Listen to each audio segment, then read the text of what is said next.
Hello and welcome to some more Star Citizen Too Long Didn't Read news. Today mostly looking at a load of information updates to ships from a Star Citizen Q&A, as well as the progress on Alpha 3.12 for the week ending the 6th of December 2020. With that in mind, it does not appear that any features have slipped going into December for Alpha 3.12, which is good. I suspect the content is pretty locked at this stage now, so it's unlikely that anything would slip, but we'll have to wait and see. Things do happen in the PTU phases that mean that a feature is not ready for prime time, and hopefully there'll be some other little secrets and new bits that are coming online with 3.12 that are not on the roadmap. The Bearing FS9 LMG and the Gemini A03 sniper rifle, as well as vehicle entry identification, all went into polishing this week.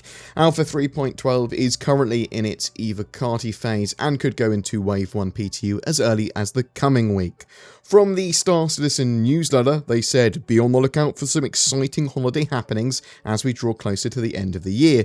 We know that there are some new roadmaps, but we should also maybe have some other bits to look forward to now as well towards the end of the year, it seems, beyond those roadmaps and Alpha 3.12. December's ship of the month is the Grey Cat Rock. RSI subscribers will have access to that all month. The sneak peek this week is of what I believe is the white box for the Redeemer, which we found out was in its white box phase in the Star Citizen Live. And with that in mind, Star Citizen Live went over a huge range of ship updates that I will summarise here. The Mercury Starrunner and Nomad will get their fuel consumption fixed in 3.12. The current fuel consumption, where it just guzzles it aggressively, is not intended. Some star systems won't have the ability to be able to have your ship refueled as easily as you can in the Stanton system, so the operating range of ships is going to be a lot more important in the future, and they're going to have systems for this that support this, and there's going to be a lot of balance going on.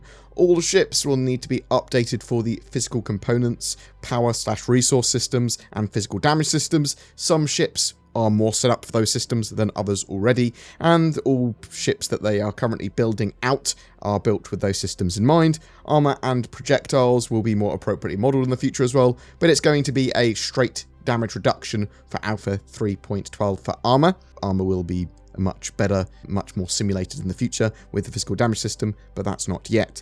The Mercury Starrunner has some empty space around areas like the scanning room, though there are pipes and vents running around the ship, and there are things under there and in the walls and things, but they haven't got anything extra planned for that space. There's nothing secret that's going on there. The single entry point in the Mercury Starrunner, just being the ramp at the rear, is an error, and they will at some point add another entry-exit point to the ship. The 600i is getting an update, and it looks like it might be getting a docking collar as well. The antenna and cockpit blast shutters will be coming to the Carrack in the future when there's actual function for them, because they'll build them when they can go, well actually let's balance it so it actually has proper function for the game.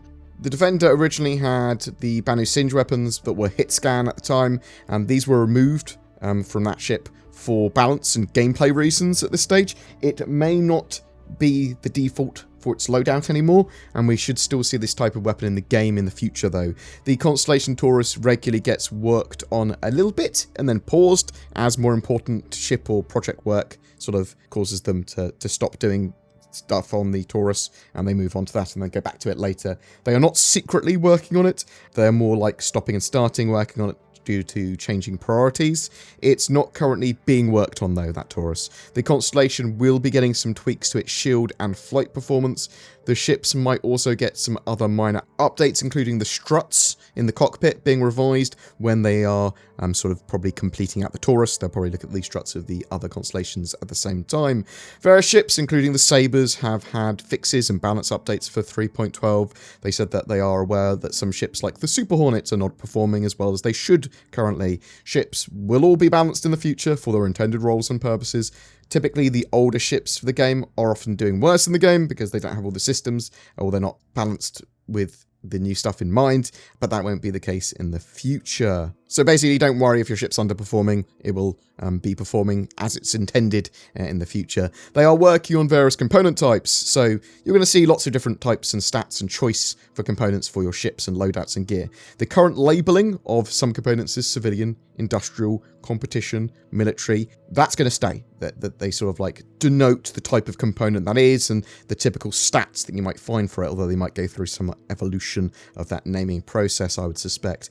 But it looks like the sort of hard restrictions for choice on what type of components that ships will be able to carry is being dropped. So originally they had said that only some ships will be able to have military and industrial components, and you'll be locked to certain types of components. Some ships might only be able to use civilian and industrial. Some might only be able to use competition and civilian, that sort of stuff. But it looks like those restrictions are probably going to be dropped, and other than the size of component and whether or not it seems sensible to fit it are going to be all like restricting factors.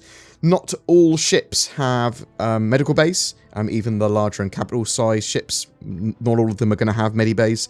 There will be other means to treat injuries without medical facilities though. There's going to be medi guns and items and lots of other stuff like that. Medical bays and beds though, currently and in the future as well, sound like they're going to be used for respawning, and also they will let you treat more sort of certain injuries, specific injuries, debuffs and that sort of stuff more readily for sure. But don't worry if your ship hasn't got medical facilities, you'll still be able to do medical treatments. You just might not have the full range that a med bay gives you.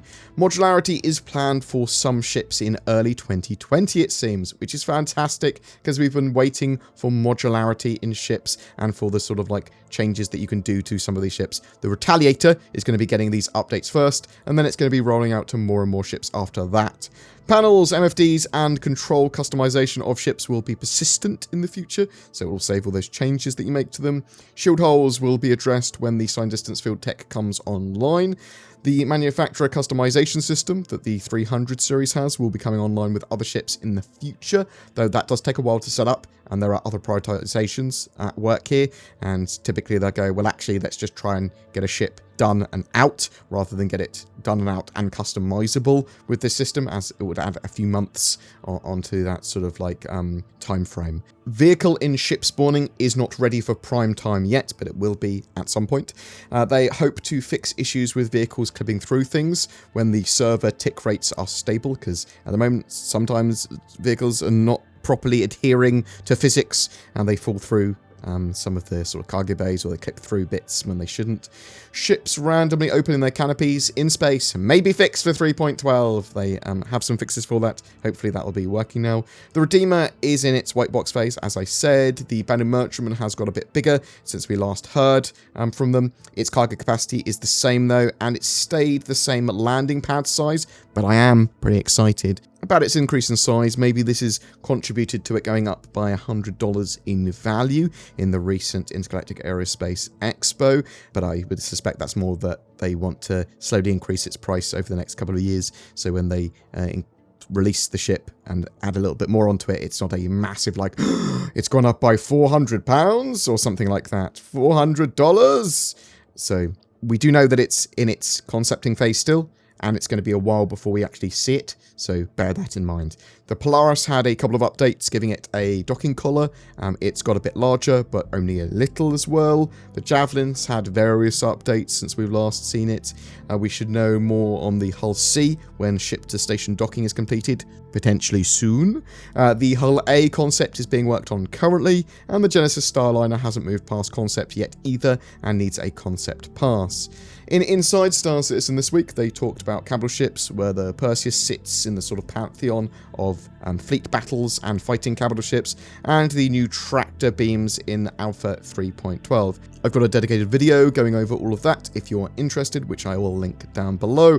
And that's it for this week. I'm really interested to know, are you excited for Alpha 3.12? Are you typically in the first wave of PTUs, being a subscriber or a concierge member? Are you looking forward to that, going to first wave PTU? Were you excited about any of the ship updates that you heard about this week? Are you a Banu Merchantman or Polaris owner that's pretty excited about those changes? What about modularity that we're actually finally going to start to get in the game from early 2021 with the Retaliator? Maybe the Retaliator will see some other little improvements at the same time. Whatever your thoughts, I'd love to hear from you in the comments below.